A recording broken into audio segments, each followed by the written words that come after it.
and Paromita Ghosh. When we kind of start discussing what independence actually means to us, how free are we? Are we truly independent in today's times? We will kind of want our viewers to send their views, of course, after they listen to what we have to share. I'll start with Suritamsha Roy Chaudhary to tell us a bit about NIFI. Why did you think about initiating this organization? What are your motives? What are your goals? And tell us, definitely, we would like to know from you what independence means to you. Buluda, as you're very popularly known to all of us, we'd love to hear from you. Thank you, Tathagata. Good afternoon, everybody.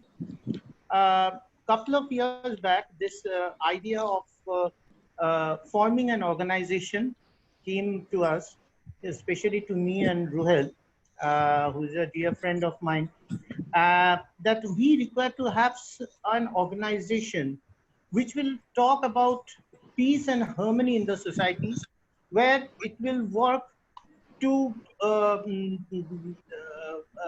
manifest the goodness in human beings, and how that goodness can be used for the betterment of the society. We, a group of professionals, started this organization, and slowly and steadily, people from all spheres of life has joined this organization.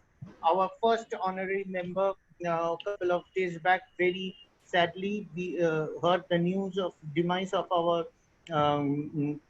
founder member, Padmasri Chuni Goswami.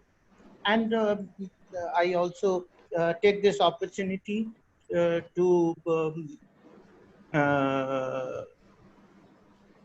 that because we have such a elite panel with us today, I would like to say a couple of things before we start this debate.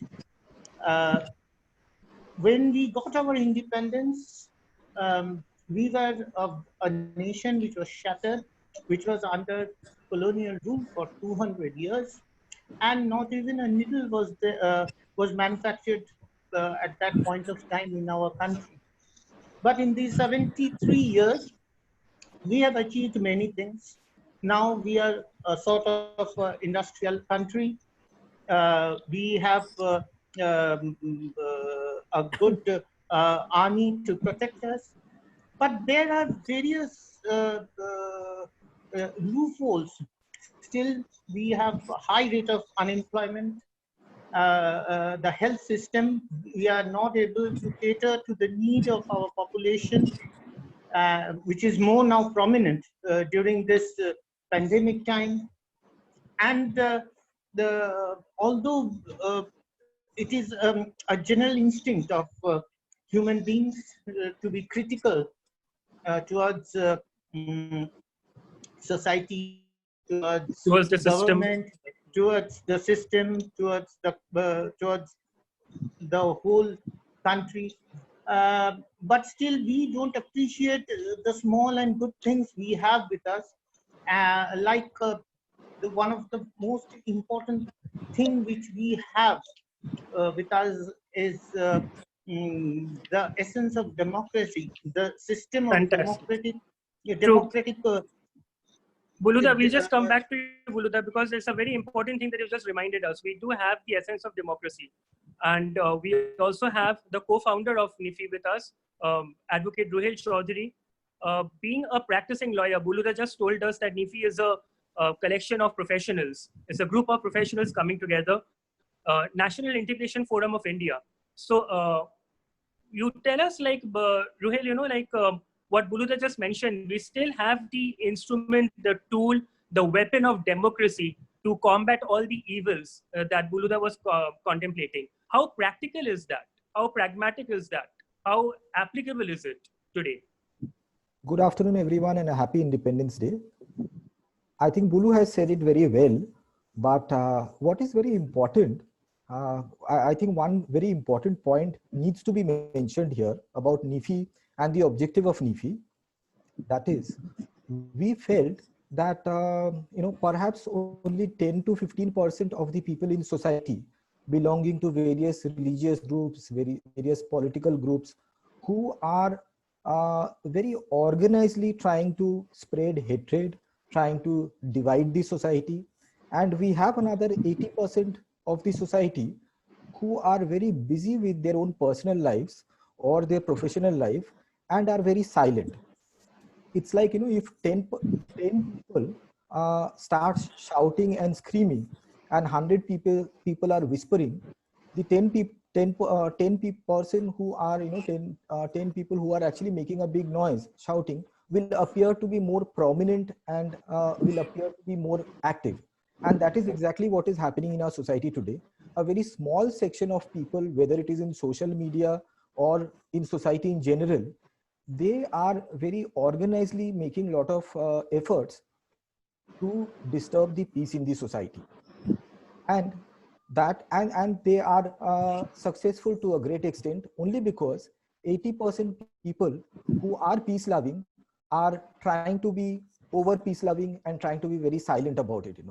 So I think it's time that people, sensible people, rational people, reasonable people in the society who supports peace and who are definitely not liking the idea of spreading hatred and dividing the society, dividing the country, come forward, gets united and gets organized and makes their presence felt. Wonderful. So that means you will actually tell us that this is a nationally integrated forum of those Indians, of those like-minded Indians who like to still support tranquility, who would like to fight for tranquility, fight for peace, fight for what actually our freedom fighters did fight for, and go up against all these evils that also plagues the society. You mentioned about professional and personal. We have a very interesting lady with us this afternoon, and she has two wonderful children, and she's a proud mother of two gifted kids. One, Veer, I won't be kind of knowing much about, and of course, candid communication, her other child. And we have with us a public relation professional and someone who is really interested in the welfare of the society. Paromita, we would love to hear from you now that you get to know that what NIFI stands for. And we know for a media person, Noam Chomsky said that let the country have the facts and the country will be safe. For a media person today, the media plays a very important and a very sensitive role, because why is it sensitive? Because today everybody's a journalist. Everybody's so fascinated and kind of we get to see opinions all around us. How responsible is the media and how important is the media in ensuring that this peace, this tranquility is maintained? We'd love to hear from you. Hi, thank you so much for having me on this panel, and good afternoon, everyone. And very, very happy Independence Day to all of us. I would definitely like to mention here that, we have paid a very, very big price for this independence many years ago. And somehow I would like to mention that Ruhail mentioned that 80% people of the country are peace-loving and then they stay quiet. But actually they are not peace-loving and they stay quiet. They're just not bothered. So I would like to mention here very clearly that the media is actually the mirror of society. And today, if the media is getting away with giving us one-sided facts and they're reporting in a certain manner, in a certain order, in a certain voice, and all of us are actually taking that in our stride. So we must mention that we are probably not that peace-loving because our peace is not restored in this country. We have actually forgiven and forgotten the media for taking us for a round. That is first. Secondly, my country has actually mixed up nationalism with religion. And I think that today, all of us who are here on this platform, we must understand that this is the high time for us to relook at it, because many, many years ago, Rabindranath Tagore had mentioned to us that we have to pay a price for aggressive nationalism. And I think even Mahatma Gandhi had pointed that to us at that point of time, when our martyrs laid down their lives to win such a very difficult independence that we are enjoying and we are sharing today. However, we are not willing to pay that price anymore because we are not involved. The other thing that I wanted to mention here today that, the way since you mentioned our children, that it is very, very essential for us to incorporate and introduce the concept of nationalism and the concept of secularism, the concept of democracy into our children at a very, very early age. However, we probably just let them do their studies and they only learn about independence and about the struggle for independence in their history books. And we probably do not discuss it with them as much as we need to do today. So again, they're actually studying a very one-sided part of our history and our independence struggle. And they're probably not getting the cross-section very clearly. So I would like all my friends here to react to my comments and tell me that do you really agree that we are peace-loving or are we just unbothered? So that's definitely a question that sets us thinking. And who better than a theater practitioner to kind of comment on that? A theater practitioner, a social statesman, and of course, someone who is genuinely interested in the welfare of the countrymen. And I'm really glad that we have Sarah Shah Halim, someone whom I had the good fortune of sharing the forum, the platform, number of times. And it's always very interesting to hear from you, Sarah. And what Paromita just mentioned, what she just shared with us, do you really feel that we are peace-loving or we are perhaps just not bothered? We are only interested in our own personal peace, not in our peace, but my peace. It is a very I, me, myself concept we are living with. Hey, thank you so much, Buluda, Mr. Ruhel, all of you here. And it's a very pertinent topic considering that our country is on the crossroads, you know. So in the morning, you know, I was having these conflicting thoughts and I was thinking that are we actually free? Like today, what are we celebrating? There's a man who happened to, as a private citizen, put out 2 tweets, okay, on his social media handles, because social media handles, as long, you know, here is a country which is one of the most progressive, secular, democratic country ever. You know, I think perhaps in some instances, we are perhaps even, right? Which America has not had, right? We've had a Muslim president. We've of course had so many Christian representatives. So this is a country that has truly celebrated unity in diversity. However, what is happening is, I'm just going to break down, you know, because today's topic is very important and I'm glad that you chose this pertinent topic at this junction. Now, what people are doing is, when you talk about nationalism, right? So let's go back to the Second World War. Okay, let's go back to Germany. So if you look at earlier leaders, you know, we know that whatever was happening in Germany, it started off with nationalism. The whole thing started off with nationalism, and the entire country was also riddled with the same issues that we are riddling with in India as of now. Unemployment, lawlessness, deaths, you know, there's so many issues that are challenging us as a country. So what happens is, what Hitler started doing is, he started deflecting the attention of the core people's issues and started building this whole concept of nationalism. So firstly, we need to understand that nationalism, what does it mean? It means love of one's country at the cost of undermining another country's interests. Now, we need to firstly understand, like as Paromita rightly pointed out, the ideology of Rabindranath Tagore. Today, his national anthem is sung by all of us, and that represents the ethos of what our country is all about. And in fact, a TMC parliamentarian, Mr. Bose, had said recently that probably today a lot of, like I said, divisive forces would probably have termed Rabindranath Tagore as an anti-national, because he always regarded humanism over nationalism. And Mahatma Gandhi and Rabindranath Tagore, when they met in 1921, they did not agree on a lot of issues. Today, everyone's hero is Mahatma Gandhi. But what we need to do is, we need to also look back in time. We also need to look back in history and understand the construction of a nationhood, what nation means, what is the concept of nationhood. So firstly, we need to understand that nation is a construct, So when people say that this happened or that happened before 1947, a lot of our forefathers probably were with the British or served under the British because there was no concept of nationhood, right?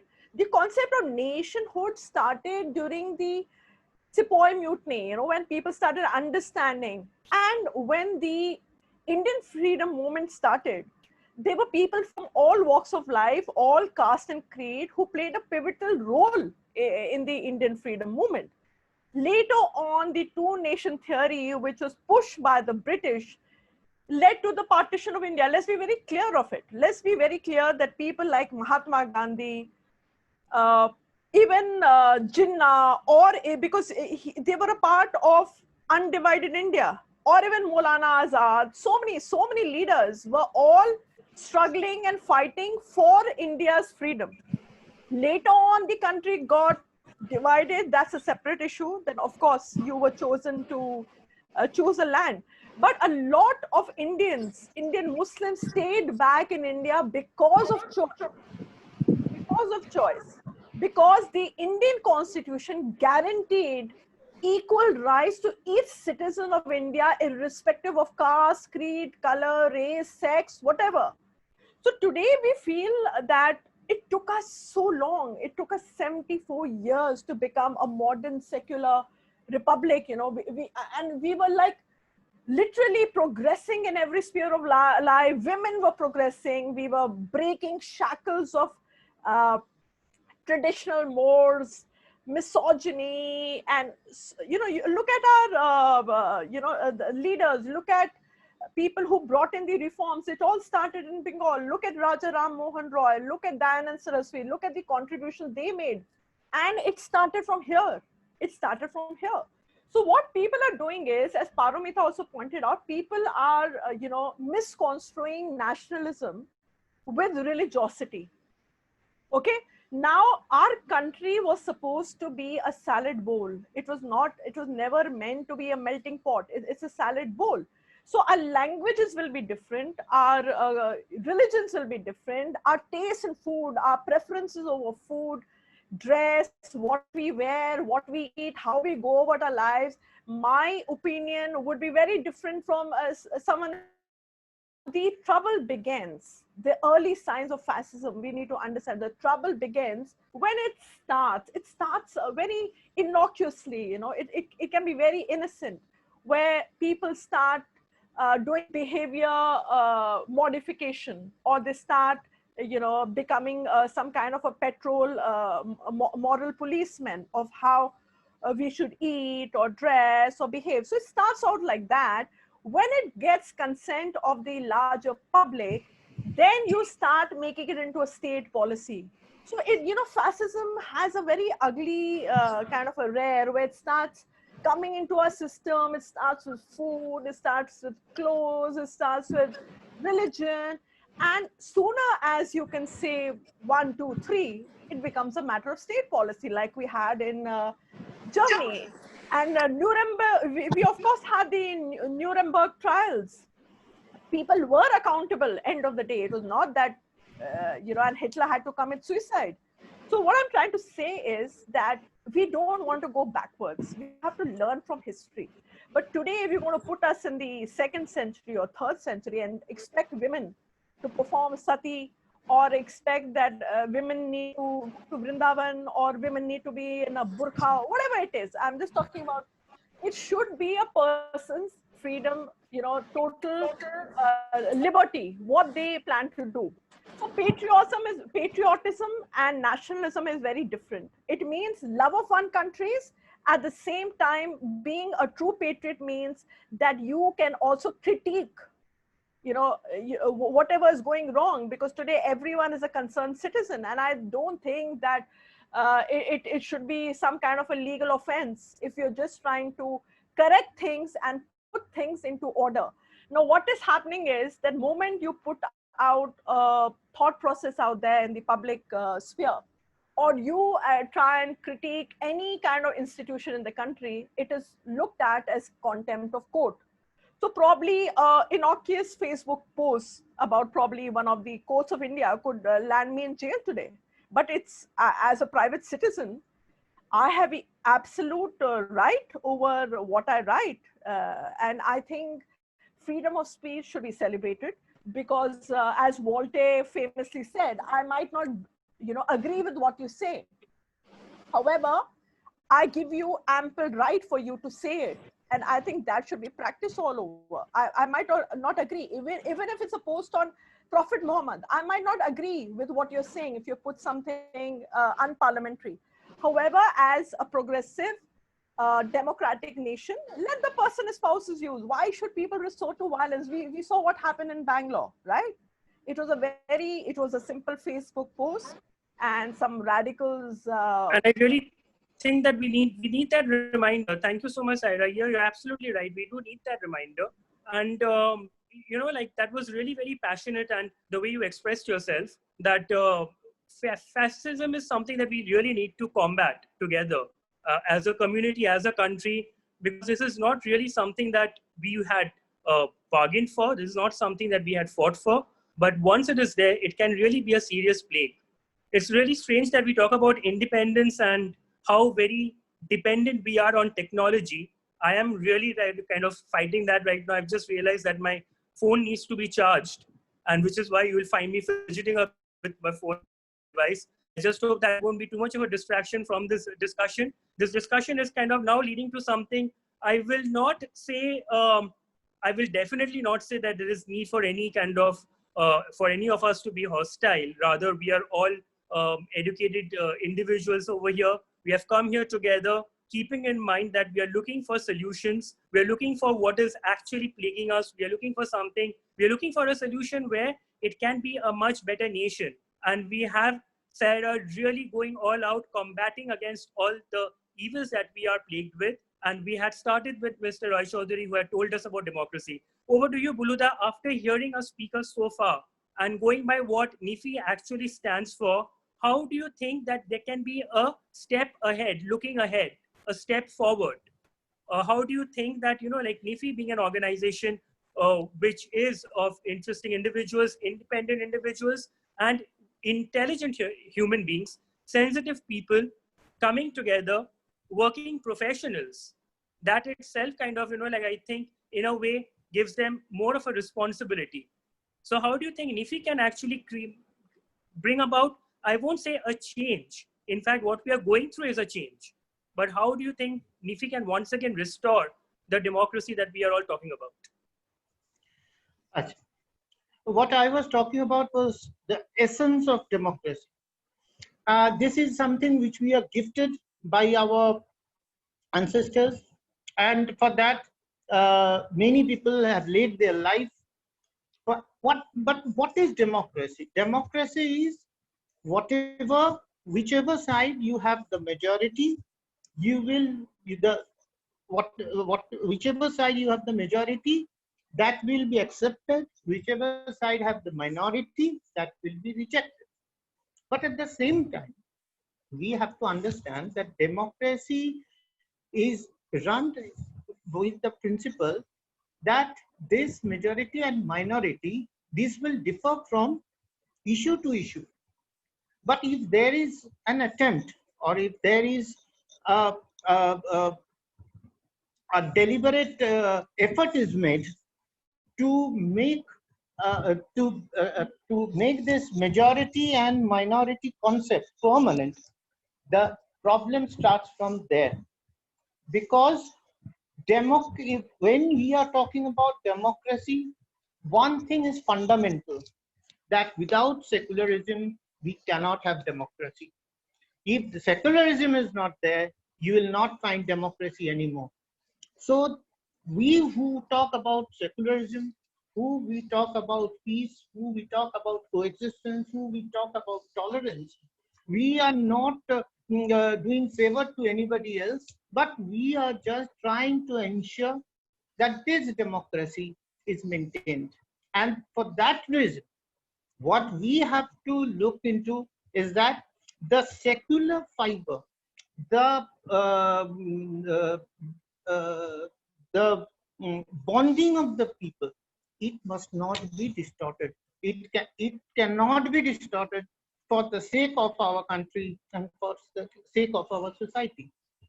The problem which we are facing nowadays is that in small quantities there are ideas and that are slowly and steadily with purpose, it is being infiltrated in the society, which is harming the basic fiber and the basic pillars on which our society, our constitution is formed. And that is creating all the, that is creating the main distortion in the society. The main aspect of NITI and its movement thus is to ensure that the peace and the harmony of the society is not only spread, but it is maintained, and the importance of peace and harmony that is to be spread amongst in the various sections of the society.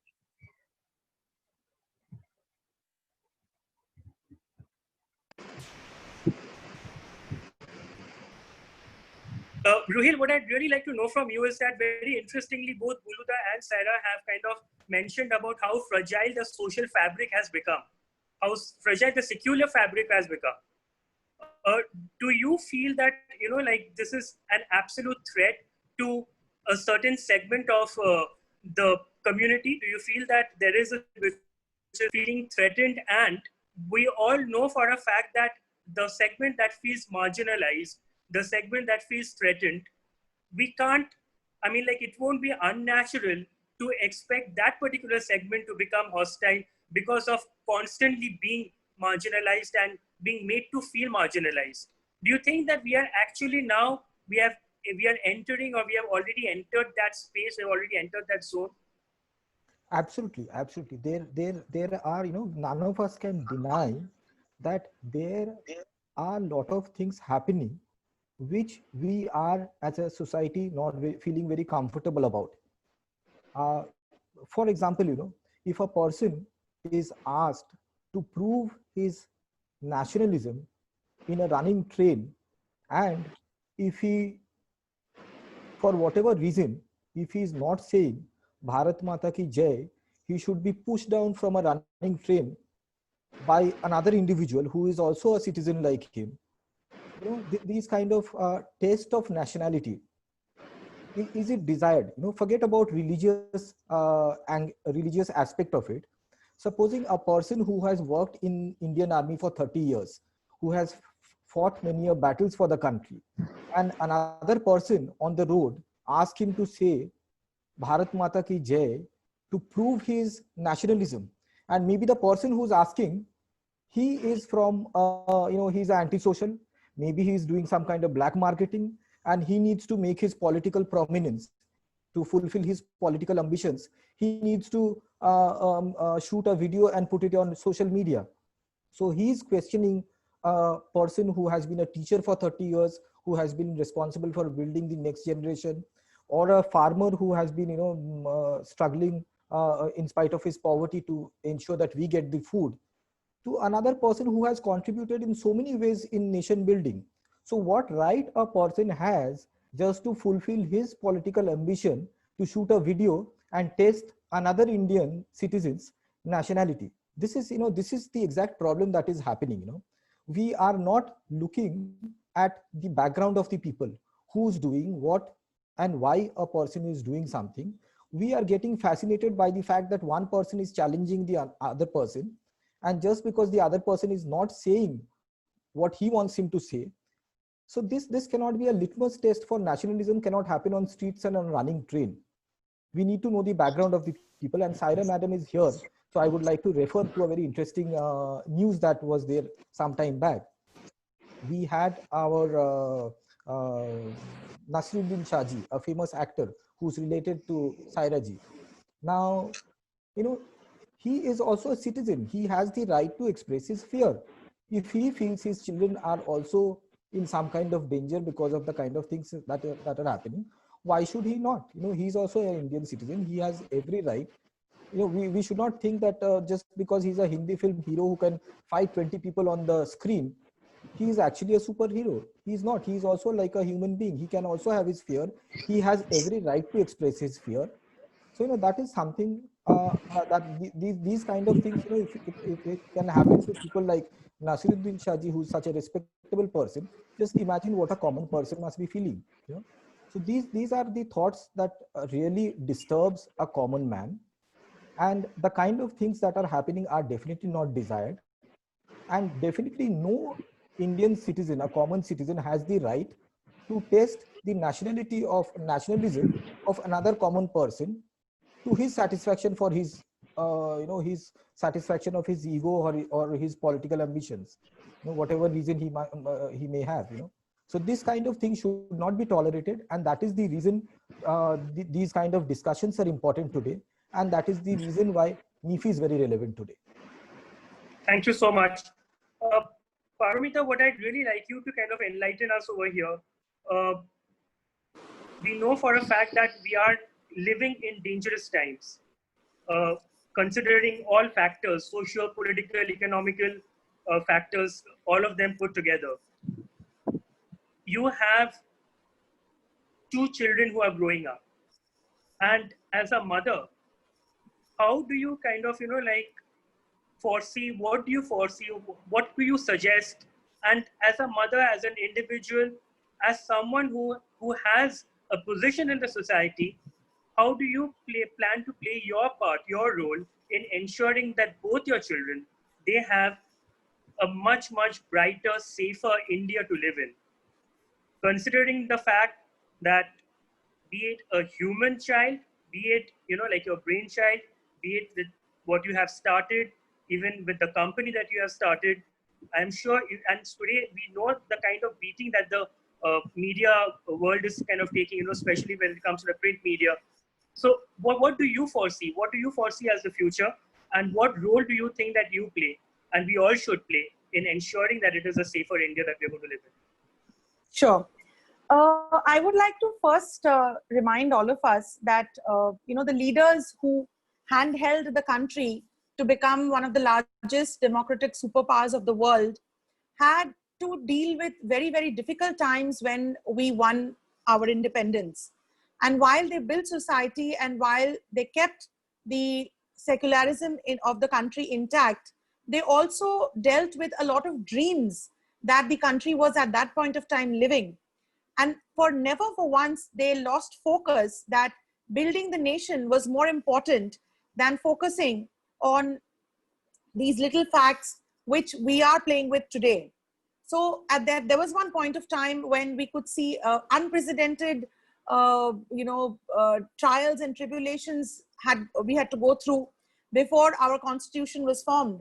And diversity was actually the key factor that drove India to where it is today. The fact that a country had so much diversity in unity was how India was perceived as a nation. And that is what created our social fiber over these years. However, today, when we have a conversation amongst ourselves and our children are listening to us when we are having dinner at the table, are we comfortable in discussing the social fiber? Are we comfortable in discussing what the country is going through? There was a time when all of us would remember that the evening news was played at dinner time. Tell me, all of you who have growing children, are you comfortable in sitting with your growing children with the news at this point of time today during dinner? Is it a phenomena any longer in our lives? Why do we have to go through this right now? Because, the word that you just mentioned, the safety of my children, is really a thing that I can't perceive to be very easy in the days to come. Because the safety to speak, the safety to believe, the safety to choose my religion, the safety to choose my freedom is definitely in hindrance in today's time. As in, independent woman who's running an organization, it is very important for people like me to make themselves heard. Whenever we see something in society, we generally keep quiet, we mute ourselves because we think that our independence is at stake, but our safety is more important to us. We would probably not make ourselves heard about what we feel about the perils of society today because we feel that our children are going to school and we have senior citizens at home. And why do we have to get into all this? This frame of mind, my friends, I think it needs to change first. There was a time when a handful of people led the country to independence. Imagine what would happen to us if these leaders hadn't emerged, if they had all felt the way we feel today, that it's fine, jo chal raha hai chalne do, jaisa chal raha hai chalne do. If all of us felt this way, then my friends, I really don't think that we would have risen to this superpower level that we are today. So if a certain segment of people who are portraying religion to be nationalism and who are gaining importance in society today because they have, the parlance is with them and the media is with them and they are getting highlighted in some way or the other. But we also have a role to play because we need to feel that this is jeopardy for us in the days to come. Maybe not right now, but yes, in the days to come, we will definitely have to believe that we have created this situation and we've let this happen. Those days are definitely coming. I also understand that, the schools are constantly, my son goes to one of the premium schools in the city, and the principal is constantly reminding us that we should not encourage our children to go through political news and political views at home because there is so much of disturbance in their minds when they come to school, and they're suffering. And because see, this is when their minds are curious, they're growing minds, they're trying to understand what the country is going through. So when we do not talk to them about it, when we do not address these concerns in their minds, that is when the perils are growing. Like I said, in the words of famous author Ernest Ginley, who quoted, nations do not create nationalism, but today it's the other way around. Nationalism creates nation. And we definitely are responsible for it. Thank you so much, Paramita.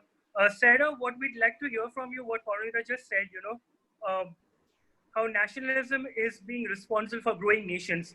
And if that happens, then definitely it's not kind of, like safe times. What we have heard from the speakers is that what exactly is happening, the fact that we are staying away, shunning away from news because truth really bites and we are trying to stay away from being bitten.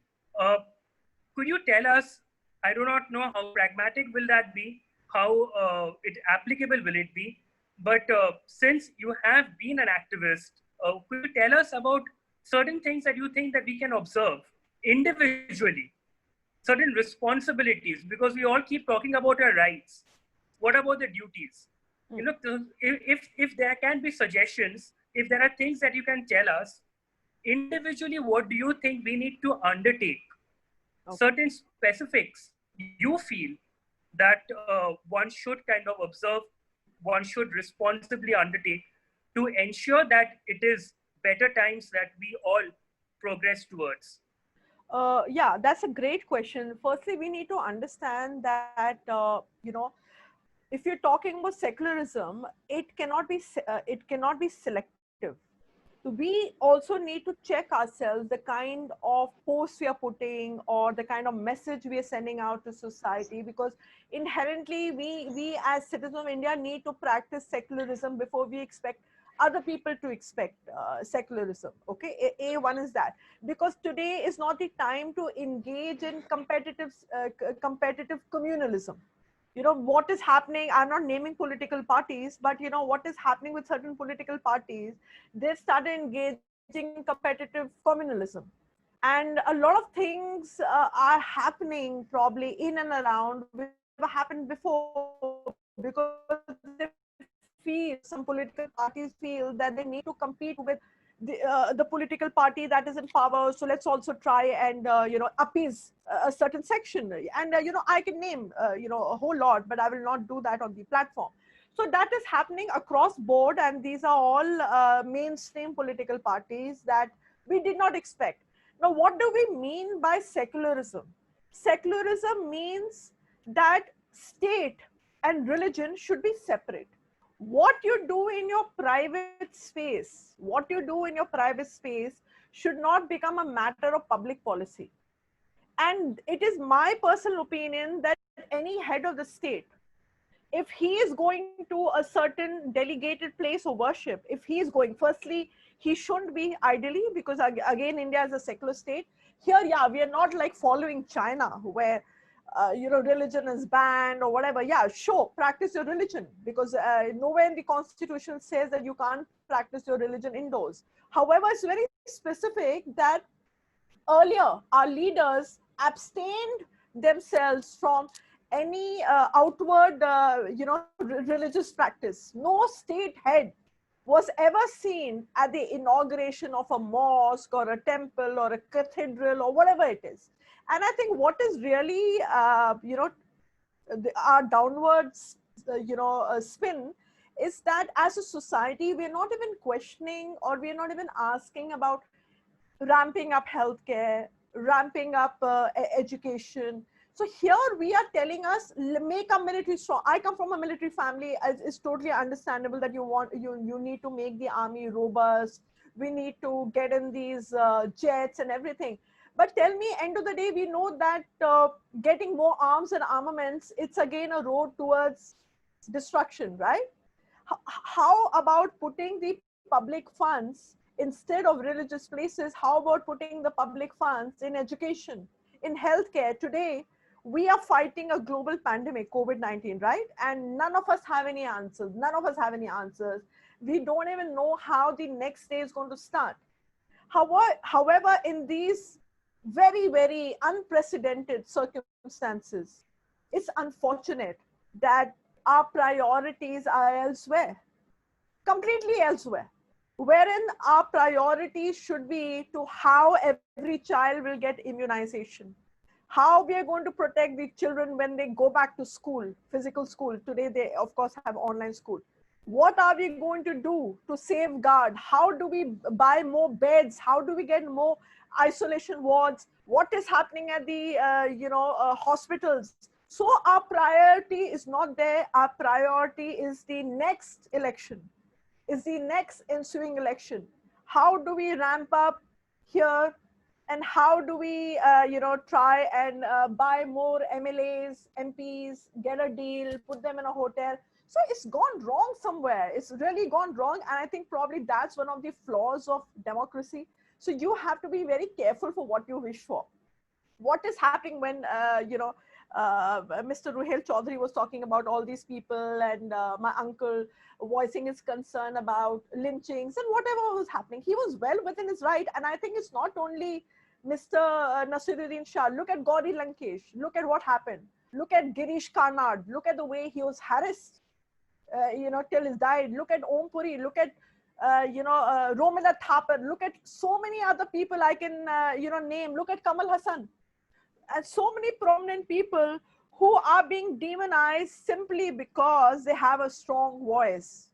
And I think that strong voice, that conviction to voice out concerns does not make one an anti-national, does not make one an enemy just for being opinionated. You are opinionated because you're concerned about the country. You don't want to live your life like a silent lamb. You want to be part of the solution. It's as simple as that. And I think what is important is that why the problem is coming in, because that 20%, who did not have a voice earlier. And they could be people who are not educated. They could be people who were petty criminals. And somehow, because of democracy, they have won elections. So finally, they've got a voice, right? And if you look at the tweets, I mean, it's like amazing. Look at what happened in Delhi during the Delhi riots. The speeches that actually led to the ramp up of the riots, it was led by very, very provocative speeches by a few political leaders, which is very divisive. So it starts out with political leaders giving these statements. So I think they should be expelled from political parties. Anyone who's trying to divide us, anyone who's trying to create animosity, or anyone who gives such kind of speeches that can influence your minds, they need to be expelled. But at the same time, you're saying, oh, I condemn this and that, yet the person remains a party member. That means you're not serious about the issue. Then it is just, lip service. So today, I think the citizens, a lot of them are alarmed with what is happening in the country. Everyone's hackles are raised, and everybody is doing their bit, through theater, through music, through speaking, through writing articles, whatever. And I think this time we are not complacent about it, because there's a very famous saying, you all must have read this. It's a very good, if you can just give me a minute for it. It's written by Martin Niemöller. Okay, first they came for the communists, and I did not speak out because I was not a communist. Then they came for the socialists, and I did not speak out. Then they came for the trade unionists. I did not speak because I was not a trade unionist. And then they came for the Jews. I did not speak out because I was not a Jew. And then they came for me. And then there was no one left to speak out for me. So if you look at the, the even in journalists across India, journalists are being killed, and because they have been slightly critical, they are either being jailed, or you see them being encountered in certain states. So I feel it's a very fragmented, kind of a battered democracy. We are not dead as yet, but I will say, I'll use the term battered. Now, how do we repair that broken democracy? I think the onus rests on each one of us. What we can do, our own bit to make it a more robust, inclusive nation. And I think kudos to all of you for actually ideating, on this topic, and, the NGO that you're forming to build a more inclusive, tolerant society. I think that should Thank you so much. That was really the need of the hour, I think. What I'll definitely request Nifi to make a note of is that once we are through with this pandemic thing that we are all battling, because we have such speakers this afternoon, who I really feel that their opinion surely matters. I really hope that we can have the physical forum back. And once we kind of go back to the space that we belong to, where we are not really dependent on our technology and worried about who's getting locked out and electricity going off, etc., then, I just hope that we can have a direct communication and interaction with like-minded people, and whatever has been kind of, the fruits of this discussion. Otherwise, this becomes just another mere discussion, just another panel discussion, where we do not have anything meaningful coming out of. But because of the individuals that we have in this particular forum, I really feel that it will benefit all of us collectively in the society if we can pay heed to whatever has been said, whatever has been discussed. And to take this forward, I really feel that dialogue is important. Communication is always important. We are communicating among ourselves to reach out to more people with our thoughts, and definitely knowing from them about their thoughts as well. We are, I think, fortunate that we have such forums. Paramita was mentioning about journalism, and she said that, she can voice her opinion. She at least has that forum for her to herself. There are fortunate ones who do have that forum. What about those who do not have that privilege, who do not have that forum? They also have that voice, and that voice also needs to be heard. And because NIFI is this organization which has that sensitivity and would like to definitely do well so that we have a better future, I just hope that once we are done with the pandemic days, and we go back to our physical form, this discussion will carry on. This dialogue will carry on with a very, very positive frame of mind that good days are definitely here to come, only if we make a difference collectively. If all of us really want this to come, they will surely be there. We come to the end of this discussion, which was hosted by NIFI. and we had some very, very interesting and passionate speakers. What we will be doing is we'll want to reach out our collective thoughts, our individual thoughts